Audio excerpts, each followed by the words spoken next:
আমন্ত্রণ চ্যানেল 24 এর নিয়মিত স্বাস্থ্য বিষয়ক আয়োজন হেলথ ফর লাইফ অনুষ্ঠানে powered by Team Pharmaceuticals Limited এবং সাথে আছি আমি ডাক্তার অর্থি জোখরিফ। দর্শক, আমাদের চারপাশে এমন অনেক ব্যক্তিরাই রয়েছেন যারা বয়স 40 পেরোতে না পেরোতেই তীব্র হাঁটু ব্যথায় ভোগেন এবং এই ব্যথার যন্ত্রণা এতটাই তীব্র হয়ে যায় যেখানে বসা থেকে উঠে দাঁড়ানো কিংবা স্বাভাবিক চলাফেরা করাটাই অনেক ক্ষেত্রে দায় হয়ে যায়। তবে এই ব্যথা নিয়ে আমরা আসলে কতটুকু সচেতন এবং কি করে এই সচেতনতা বৃদ্ধি করতে পারি? দর্শক, আজ আমরা কথা বলবো হাঁটু ব্যথার ভোগান্তি থেকে প্রতিকারে আমাদের করণীয় বিষয়গুলো নিয়ে এবং আলোচনা করবার জন্য স্টুডিওতে আমাদের সাথে উপস্থিত আছেন একজন বিশেষজ্ঞ চিকিৎসক। উপস্থিত আছেন ডাক্তার একে আজাদ, সহযোগী অধ্যাপক, ফিজিক্যাল মেডিসিন অ্যান্ড রিহ্যাবিলিটেশন বিভাগ, বাংলাদেশ মেডিকেল বিশ্ববিদ্যালয়। স্যার, স্বাগত আমাদের আজকের আয়োজনে। ধন্যবাদ। স্যার, যেমনটি বলছিলাম যে সারা দেশে অসংখ্য ব্যক্তি হাঁটু ব্যথায় ভুগছেন এবং আগে যেমন আমরা দেখতাম যে একটু বয়সোর্ধ ব্যক্তিরা ভুগছেন, কিন্তু বর্তমান প্রেক্ষাপটটা কিন্তু অনেকটাই পরিবর্তিত হয়েছে। একটু জানতে চাই যে একজন ব্যক্তির হাঁটু ব্যথা আসলে কি কারণে হতে পারে? হ্যাঁ, ধন্যবাদ আপনাকে। হাঁটু ব্যথার অনেকগুলো কারণ রয়েছে। তো মোস্ট কমন যে কারণগুলো নিয়ে রোগীরা আমাদের কাছে আসেন, বিশেষ করে আপনি প্রশ্নের মধ্যে বলেছেন যে আগে দেখতেন যে 40 পার হলে রোগীরা হাঁটু ব্যথা নিয়ে আসে, এখন দেখা যাচ্ছে যে কম বয়সেও নিয়ে আসে। ঠিকই বলেছেন, কম বয়সে নিয়ে আসারও কিছু কারণ রয়েছে। বিশেষ করে কম বয়সে যারা নিয়ে আসে, মোস্ট অফ দ্য কেসে দেখা যায় যে তারা কোনো না কোনোভাবে একটা ট্রমার শিকার হয়েছেন, কোনো না কোনোভাবে একটু হাঁটুতে স্ট্রেইন হয়েছে, মানে একটু মোচড় লেগেছে অথবা হাঁটুতে ব্যথা পেয়েছে, যে কোনোভাবে হোক ব্যথা পেয়েছে, মানে তাদের ক্ষেত্রে সেকেন্ডারি অস্টিওআর্থ্রাইটিস ডেভেলপ করে যাচ্ছে। তো ট্রমা সেরে যাচ্ছে, বাট তার ক্ষেত্রে কার্টিলেজে মানে অর্থাৎ ভিতরে যে তরুণাস্থি থাকে সেখানে ক্ষয় হচ্ছে, মানে ক্ষয় ডেভেলপ করে যাচ্ছে, যে কারণেই তাদের ব্যথা শিকার হচ্ছে এবং এই ব্যথাগুলো দেখা গেলো যে লাইফ লং তাকে নিয়ে যাচ্ছে। তো বিশেষ করে যারা 40-র উপরে তাদের ক্ষেত্রেও কমন কারণ হচ্ছে ডিজেনারেটিভ চেঞ্জ, মানে হাড়ের ক্ষয় রোগ। অর্থাৎ মানুষের বয়স বাড়ার সাথে সাথে প্রতিটা মানুষেরই শরীরে যত তরুণাস্থি থাকে সেখানে ক্ষয় হতে থাকে। সেটা কোনো কিছুর অভাবে হয় না, সেটা তার বয়স বাড়ার সাথে সাথে ন্যাচারালি এটা ক্ষয় হতে থাকবে। তো কাজেই ক্ষয়ের জন্য একটা সবচেয়ে বড় অংশ যারা হাঁটু ব্যথায় শিকার হয় তাদের কারণটা হচ্ছে যে ক্ষয় রোগে আক্রান্ত, ডিজেনারেটিভ চেঞ্জ। আর বাকিদের ক্ষেত্রে আরও অনেকগুলো কারণ রয়েছে, বিশেষ করে ইনফ্লামেটরি আর্থ্রাইটিসের ক্ষেত্রে যাদের রিমাটয়েড আর্থ্রাইটিস অ্যানকাইলোজিং স্পন্ডাইলাইটিস আছে, তারপরে ডিজেনারেটিভ চেঞ্জ ছাড়াও তারপরে রিউমেটিক ডিজিজ যেগুলো, তারপরে কিছু স্পেশাল কিছু কারণ রয়েছে, যেমন অনেক সময় বার্সাইটিস ডেভেলপ করে। বার্সাইটিস ছাড়াও আপনার যে টেন্ডন আছে ভিতরে, টেনোসাইনোবাইটিস ডেভেলপ করে। তো এগুলোর কারণে আসলে মূলত হাঁটু ব্যথা নিয়ে কমনলি আসে। একদমই স্যার, এই যে আমরা যে বিভিন্ন ডিজিজগুলোর কথা বলছি, এগুলোতে আক্রান্তের ঝুঁকি থেকে যে কোনো ব্যক্তি নাকি স্পেসিফিক কোনো ব্যক্তিরা রয়েছে? আসলে যেমন ইনফ্লামেটরি আর্থ্রাইটিস আমি বলেছি, যে রুমাটয়েড আর্থ্রাইটিস, অ্যানকাইলোজিং স্পন্ডাইলাইটিস, তো এইগুলোর ধরেন বয়স একটা বয়স আছে।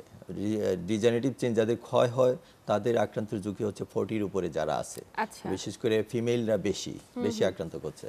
কারণ আমাদের দেশে যে কাজের যে ট্র্যাডিশন, তো সেখানে বেশি হাঁটু ভেঙে নিচে বসে কাজ করা হয়, যে কারণেই তাদের ক্ষেত্রে দেখা যায় হাঁটুতে ক্ষয়টা একটু বেশি হয়। আর যাদের রিউমাটয়েড আর্থ্রাইটিস বা অ্যানকাইলোজিং স্পন্ডাইলাইটিস ডেভেলপ করে, তো এগুলোর একটু বয়স রয়েছে। তো এই সমস্ত বয়সে যে যাদের বাতে আক্রান্ত হয় তাদের ক্ষেত্রে হয় আর কি।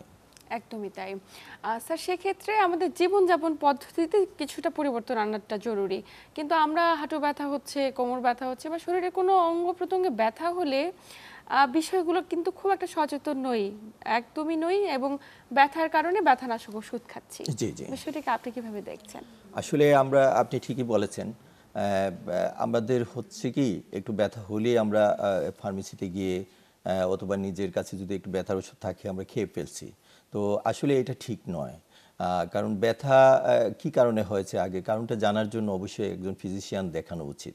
তো আমি বলবো যে কাছে দাঁড়িয়ে যে একজন ফিজিশিয়ান আছে, রেজিস্টার্ড ফিজিশিয়ান, অন্তত তাকে দেখানো হোক। দেখানো হলে পরে যদি সেখানে প্রাইমারি চিকিৎসার পরে সে ইমপ্রুভ করে যায় তাহলে তো আলহামদুলিল্লাহ সেরে গেল। আর যদি না সেরে যায় তাহলে অবশ্যই একজন বিশেষজ্ঞ চিকিৎসকের কাছে যাবে। মানে পদ্ধতিটাকে সহজ করতে হবে যে প্রথমেই আমার একটু ব্যথা হয়েছে আমি একদম সবচেয়ে বড় বিশেষজ্ঞ ডাক্তারের কাছে যাব, সেটাও উচিত না। একদমই। কারণ সেখানে দেখা যাচ্ছে সবচেয়ে বেশি মানে যারা খুব বেশি মানে দরকার যাদের চিকিৎসা নেওয়া, বিশেষজ্ঞ বা একজন প্রফেসর বা একজন রিসার্চ প্রফেসরের কাছে, তারা সুযোগ পাচ্ছে না। অথচ প্রাইমারি চিকিৎসার জন্য যাদের দরকার, যারা একজন রেজিস্টার্ড চিকিৎসকের কাছে নিতে পারতেন, তারা এসে ভিড় জমাচ্ছে, যে কারণে সঠিক জায়গায় সবাই যেতে পারতেছে না। তো কাজে এইটাও একটু আমাদের বুঝতে হবে যে আমাদের কার কোথায় যেতে হবে। তো আমার যখন অবশ্যই বিশেষজ্ঞ ডাক্তারের দরকার হবে তো আমি অবশ্যই বিশেষজ্ঞ ডাক্তারের কাছে যাব। উন্নত দেশে জিপি সিস্টেম আছে, তারা রেফার করলে যায়। আমাদের দেশে এটা না থাকার কারণে প্রবলেম হচ্ছে। একজনের ক্যাপাবিলিটি আছে, তার অ্যাক্সেস আছে, সে চলে যাচ্ছে সবচেয়ে বড় ডক্টরের কাছে, কিন্তু যার প্রয়োজন সে যেতে পারতেছে না। সে এখানে হয়তো সিরিয়াল পাচ্ছে না বা দীর্ঘদিন থেকে ঢাকায় থেকে দেখাতে পারছে না, এ ধরনের অসুবিধা হচ্ছে। এবং স্যার বেশিরভাগ ক্ষেত্রে দেখা যায় উপসর্গগুলো যখন এক্সট্রিম পর্যায়ে পৌঁছে যায় তখন গিয়ে বিশেষজ্ঞ চিকিৎসকের শরণাপন্ন হয়। এটা কিন্তু একদম কমন চিত্র আমাদের দেশের। রাইট, ওই যে সে সুযোগ না পেয়ে সে তখন মেল চিকিৎসারও শিকার হচ্ছে।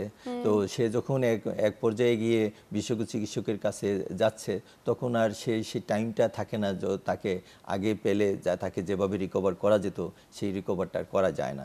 যে কারণে আপনার কথাটা আসছে, এটা বাস্তবতা যে এমন একটা পর্যায়ে নিয়ে আসছে হাঁটু ব্যথাটা যে তার দেখা গেলো যে একসময় স্টেজ 1-এ ছিল, স্টেজ 2 পার হয়ে 3-তে চলে গেছে বা 4-এ চলে গেছে, এক সময় দেখা গেলো যে রিপ্লেসমেন্টের প্রয়োজন হয়ে গেছে, তখন সে আসছে বিশেষজ্ঞ চিকিৎসকের কাছে যখন আসলে কোনো কিছু করার থাকে না। একদমই তাই। এবং স্যার হাঁটু ক্ষয়ে যাচ্ছে কিনা, আপনি তো বললেন ক্ষয়ে যাওয়ার কারণেও ব্যথা হতে পারে এবং এটি তীব্র, পরবর্তীতে দেখা যায় স্টেজ 4-এ যখন পৌঁছে যায় তখন তীব্রতার মাত্রা ছাড়িয়ে যায়।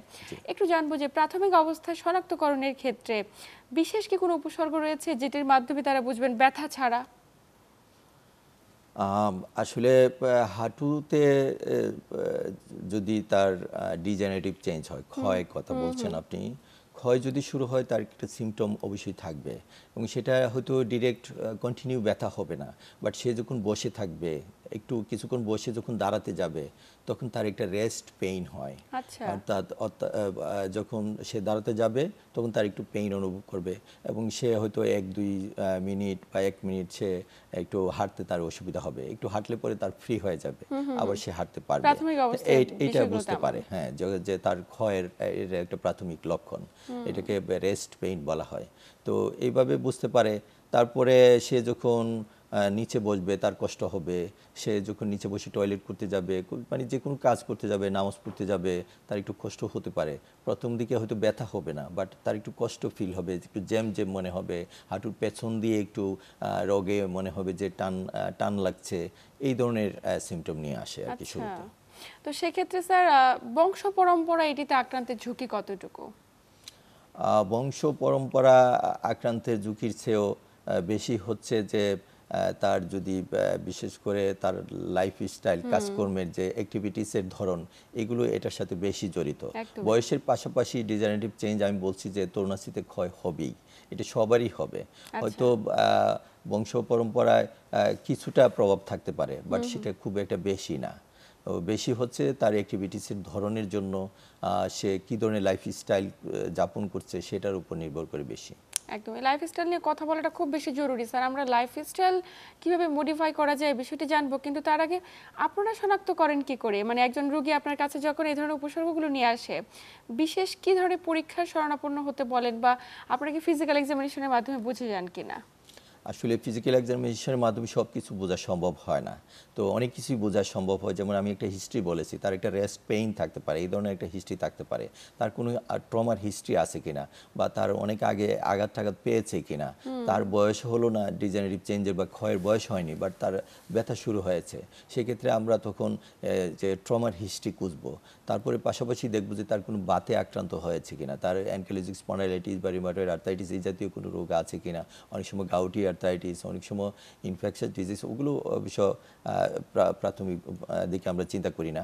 তো এই ধরনের হিস্ট্রির পাশাপাশি আমি এগুলোকে এক্সক্লুড করার জন্য আমি কিছু টেস্টও করব। আচ্ছা। তো টেস্ট করার পরে আমি এই ডিজিজগুলোকে আমি এক্সক্লুড করার চেষ্টা করব। তারপরে আমরা তো একটা এক্সরে তো করবই। তারপর কোনো কিছু না পেলে আমরা একটা এমআরআই করি। ইদানিং আমরা যেটা সবচেয়ে বেশি করি, বিশেষ করে আমরা ফিজিক্যাল মেডিসিনে যারা আমরা আছি, আমরা যেটা বেশি করি সেটা হচ্ছে মাস্কুলোস্কেলেটাল আল্ট্রাসোনোগ্রাম করছি আমরা। আচ্ছা আচ্ছা। যাদের বিশেষ করে ট্রমা আছে তাদের ক্ষেত্রে আমরা এটা মানে ম্যান্ডেটরি করে ফেলছি। কারণ হচ্ছে ট্রমা যাদের থাকে তাদের যেমন ডিজেনারেটিভ চেঞ্জ তাড়াতাড়ি শুরু হয়, তাদের ক্ষেত্রে দেখা যায় এখানে লিগামেন্ট স্ট্রেইন, এই ধরনের টেন্ডনের সমস্যা, তারপরে বার্সায়াতে ফ্লুইড অ্যাকুমুলেশন, এই ধরনের সমস্যাগুলো নিয়ে আসে, যেগুলো আমরা খুব সহজেই মাস্কুলোস্কেলেটাল আল্ট্রাসোনোগ্রামের মাধ্যমে নির্ণয় করতে পারি। তো এই যে স্যার মাস্কুলোস্কেলেটাল আল্ট্রাসোনোগ্রাম, এটা তো নতুন শুরু হয়েছে, সব জায়গায় কি অ্যাভেলেবল এটি? আসলে নতুন, খুব একটা নতুনও বলবো না, কিন্তু আমরা হয়তো সেভাবে সেটার প্রসার হয়নি, আচ্ছা আচ্ছা। প্রসারটা কম হয়েছে। তো ঢাকা শহরে এখন অনেক জায়গায় অ্যাভেলেবল। বিশেষ করে ফিজিয়াট্রিস্ট মানে ফিজিক্যাল মেডিসিন স্পেশালিস্ট যারা আছেন তারা এটা করছেন। তো তারা যেখানে বসছেন সেখানে খোঁজ নিলে হয়তো যে কোনো পেশেন্ট করাতে পারবে। আচ্ছা স্যার, একটু জানবো যে আপনি বলছিলেন মাস্কুলোস্কেলেটাল এই আল্ট্রাসোনোগ্রাম তাদের ক্ষেত্রে করা জরুরি যাদের ট্রমার হিস্ট্রি আছে, মানে কেউ একজন অ্যাক্সিডেন্ট করেছে, কেউ একজন পড়ে গিয়েছে, আঘাতপ্রাপ্ত হয়েছে, যে কোনো ব্যক্তির ক্ষেত্রে এটি কার্যকর। রাইট। যখন শনাক্তকরণ করে ফেলেন যে তার আসলে হাঁটু ব্যথাটি ঠিক পার্টিকুলার কি কারণে ক্ষয়ে গেছে নাকি অন্য কোনো ডিজিজ হয়েছে, আপনি তো বিভিন্ন ধরনের ডিজিজের কথা বলছিলেন, সেক্ষেত্রে নিশ্চয়ই চিকিৎসা পদ্ধতির ধরনটিও নির্ভর করে ডিজিজটির উপরে। একটু জানতে চাই যে কি কি ধরনের চিকিৎসা পদ্ধতি রয়েছে। আমি বলতে চাইবো যে ধরুন কারো ট্রমার হিস্ট্রি ছিল, এখন যদি আমরা কোনো কিছু এখানে লিগামেন্ট স্প্রেইন পাওয়া যায় তাহলে তার ক্ষেত্রে নিশ্চয়ই একরকম চিকিৎসা আমি চিন্তা করব। তার কারো ডিজেনারেটিভ চেঞ্জ শুরু হয়েছে, তার কেউ মেনিসকাসে আঘাত পেয়েছে, মেনিসকাসে দেখা গেলো যে টিয়ার আছে, তার ক্ষেত্রে একরকম চিন্তা করব। আর যাদের ক্ষেত্রে ইনফ্লামেটরি আর্থ্রাইটিস নিয়ে আসছে তার ক্ষেত্রে আরেক রকম চিন্তা করতে হবে। যেমন ইনফ্লামেটরি আর্থ্রাইটিস যাদের নিয়ে আসে এগুলোতে লাইফ লং তাদের ওষুধ খেতে হয়। আচ্ছা আচ্ছা। বিশেষ করে ডিজিজ মডিফাইং ওষুধের প্রয়োজন পড়ে, মেথোট্রেক্সেট বা সালফাসালাজিন, টোফাসিটিনিব, এই মানে ধরনের। ইনফ্লামেটরি আর্থ্রাইটিসের স্যার উপসর্গটি কেমন, হাঁটুটি ফুলে যাবে? ইনফ্লামেটরি আর্থ্রাইটিসের উপসর্গটা একটু মানে ডিজেনারেটিভ চেঞ্জেস, যেমন রেস্ট পেইনের কথা বলেন, এটার চেয়ে একটু ডিফারেন্ট। যেমন এটা আমি বলছি যে কেউ বসে থাকলো, একটু দাঁড়াতে গেলে সে ব্যথা অনুভব করবে বা কয়েকটা স্টেপ দিলে পরে তার ব্যথাটা চলে যাবে। কিন্তু ইনফ্লামেটরি আর্থ্রাইটিসের ক্ষেত্রে কয়েকটা স্টেপ দিলে চলে যাবে না, তার ব্যথাটা অন্তত আমরা বলি যে আধা ঘন্টা থেকে 1 ঘন্টা পর্যন্ত সে এটা ক্যারি করবে। আধা ঘন্টা 1 ঘন্টা পরে যখন সময় বাড়বে তারপরে সে আস্তে আস্তে ফ্রি হবে এবং সে হাঁটতে চলতে পারবে ইজিলি। তো প্রত্যেকটাকে বিশেষ করে সকালে মর্নিং স্টিফনেস থাকে, ঘুম থেকে ওঠার পরে সে আধা ঘন্টা 1 ঘন্টা হাঁটতে পারে না। যখন আস্তে আস্তে বেলা বাড়ে, রোদ ওঠে, তখন সে আস্তে আস্তে ফ্রি হয় এবং সারাদিন সে খুব ভালো থাকে। আবার যখন সন্ধ্যা ঘনিয়ে আসে তখন আস্তে আস্তে আবার তার ব্যথা শুরু হয়। তো সেখানে যত বেশি অ্যাক্টিভ থাকে সে তার তত ব্যথা কম থাকে। এবং তার ক্ষেত্রে তো স্যার এটা খুবই যন্ত্রণাদায়ক জীবনযাপন। রাইট। এটার কি কোনো চিকিৎসা পদ্ধতি রয়েছে যেটির মাধ্যমে তিনি কিছুটা ভালো থাকতে পারেন? না, সে পুরাই ভালো থাকতে পারে। তার যদি আর্লি স্টেজে একটা ইনফ্লামেটরি আর্থ্রাইটিসের ডায়াগনোসিস হয়ে যায় তাহলে তাকে আমরা মানে হয়তো তাকে লাইফ লং তাকে হয়তো ওষুধ খেতে হবে, বাট সে তার যে রোগ আছে সেটাই বোঝা যাবে না। সে যদি ওষুধ ঠিকমতো খায়, সে যদি ঠিকমতো ফলো আপ করে, মাঝে মধ্যে তার ব্যথা বেড়ে যেতে পারে, একটা এপিসোড নিয়ে আসতে পারে যে তার হঠাৎ করে ব্যথা বেড়ে গেছে, বিশেষ করে কোল্ড এক্সপোজার, ঠান্ডা, শীতকাল, সে সমস্ত ক্ষেত্রে ব্যথা বেড়ে যায়। তো এগুলো আমরা একটু কাউন্সিলিং করে দিলে তখন পেশেন্ট বুঝতে পারে যে তার ব্যথা বেড়ে গেল, সে তখন আর এটা নিয়ে উদ্বিগ্ন হয় না। অথবা ডক্টরের কাছে কখন আসতে হবে সেটা আমরা কাউন্সিলিং করে বলে দিই। তো কাজেই সে তার যে ব্যথা আছে সে যদি ঠিকমতো ওষুধ খায়, ফলো আপ করে, ব্যায়াম করে, সে দিব্যি ভালো থাকে। কিন্তু স্যার আমাদের দেশে বেশিরভাগ রোগীরা দেখা যায় ওষুধগুলো কন্টিনিউ করে না, কিছুদিন খাচ্ছে ছেড়ে দিচ্ছে। আবার আরেকটি কথাও প্রচলিত রয়েছে যে এই ধরনের ওষুধগুলো খেলে বডি ইমিউনিটির মাত্রাটি অনেকটা কমে যায়, যাদের ইমিউনিটি কম তাদের ক্ষেত্রে এটি আসলে ক্ষতিকারক। বিষয়টাকে আপনি কিভাবে দেখছেন? আসলে এই রিউমেটিক যে ডিজিজগুলো, এটার সমস্যাটাই হচ্ছে অটো ইমিউন ডিজিজ, অর্থাৎ নিজের শরীরের যে ইমিউন সিস্টেম আছে সেই ইমিউন সিস্টেমের সমস্যার জন্যই সেটা হয়। ইমিউন সিস্টেম বলা হয় যে তাকে তাকে সেভ করবে, তার ইনডিসিপ্লিন মাইগ্রেনের জন্যই এই রোগটা হয়। আচ্ছা। তাইলে ইমিউন সিস্টেমে হ্যাজার্ড হওয়ার জন্যই হয়েছে। বিশেষ করে এই যে ডিজিজ মডিফাইং এজেন্টগুলো যেমন মিথোট্রেক্স, সালফাসালাজিন এইগুলো খেলে শরীর এমনিতে যেহেতু ইমিউন সিস্টেমের জন্য এই এই রোগগুলো হচ্ছে, তারপরে এই ওষুধগুলো খেলে ইমিউন সিস্টেম আরেকটু দুর্বল হয়ে যায়। তো কাজেই তার যে কোনো সময়তে ভাইরাস, ব্যাকটেরিয়া এগুলো দিয়ে আক্রান্ত হতে পারে। এই জন্য তাদেরকে আমরা বলি যে আমরা ভ্যাকসিন নেওয়ার জন্য অ্যাডভাইস করে দিই। ছোটকালে যেমন ভ্যাকসিন দেওয়া হয় রোগ প্রতিরোধকের জন্য, তো তাদের ক্ষেত্রে আমরা প্রেসক্রিপশনের নিচে ভ্যাকসিন দিতে বলা হয় যে আপনি বিশেষ করে কমনলি যে সমস্ত ইনফ্লুয়েঞ্জা, তারপরে নিউমোনিয়া, তারপর মেনিনজাইটিস এই সমস্ত টিকার অ্যাডভাইস করে দিই। তার ইমিউন সিস্টেম যাতে বুস্ট আপ হয় এবং তার ইমিউনিটিটা যাতে ঠিক থাকে, সে যাতে এই ধরনের রোগে আক্রান্ত না হয়। এবং স্যার এই সমস্ত রোগীদের ক্ষেত্রে যদি এই ভ্যাকসিনগুলো নেওয়া হয় তাহলে কোনো ক্ষতির কারণ নয়? না, ভ্যাকসিন তো সুরক্ষা দেওয়ার জন্য, ভ্যাকসিন ক্ষতির কারণ করে না, বরং রোগ প্রতিরোধক ক্ষমতাটা বাড়ায় এবং যেটার জন্য নেবে সেটা ক্ষতির কারণ হবে না, ইমিউনিটিকে কমিয়ে ফেললে খুব একটা ক্ষতির কারণ হবে না। তার হয়তো ইন জেনারেল ইমিউনিটি কমতে পারে, বাট তার যে সমস্ত কমন রোগে আক্রান্ত হয় ভাইরাস, ব্যাকটেরিয়া, সেগুলো থেকে যদি সে সুরক্ষা পায় তাহলে তার রিস্কটা অনেকটা কমে যায়। একদমই। এবং এই ক্ষেত্রে প্রত্যেকটি রোগীর উদ্দেশ্যে আমাদের আজকের পরামর্শ যে আপনারা অন্তত ওষুধ গ্রহণ করুন। আমরা স্যার আলোচনার একদম শেষ প্রান্তে চলে এসেছি। আমাদের আজকের আলোচনার বিষয়বস্তু যেহেতু ছিল হাঁটুর ব্যথার ভোগান্তি থেকে আমরা কিভাবে মুক্তি মিলতে পারি বা কিভাবে মুক্তি দেওয়া যায়, সেক্ষেত্রে স্যার অবশ্যই ওষুধ গ্রহণ করার বিকল্প কিছু নেই। আপনাকে আন্তরিক ধন্যবাদ গুরুত্বপূর্ণ তথ্য এবং পরামর্শের মাধ্যমে দর্শকদের উপকৃত করবার জন্য। ধন্যবাদ। দর্শক, এই ছিল আমাদের আজকের আয়োজন। আসলে আমরা নিজেরা একটু সচেতন হই, হাঁটু ব্যথা কিংবা আর্থ্রাইটিস কিংবা বাত ব্যথাজনিত সমস্যাগুলো রোধে অবশ্যই নিয়মিত আপনার বিশেষজ্ঞ চিকিৎসকের শরণাপন্ন হন এবং নিয়মিত ওষুধ গ্রহণ করুন। সবাইকে আন্তরিক ধন্যবাদ। ভালো থাকুন, সুস্থ থাকুন।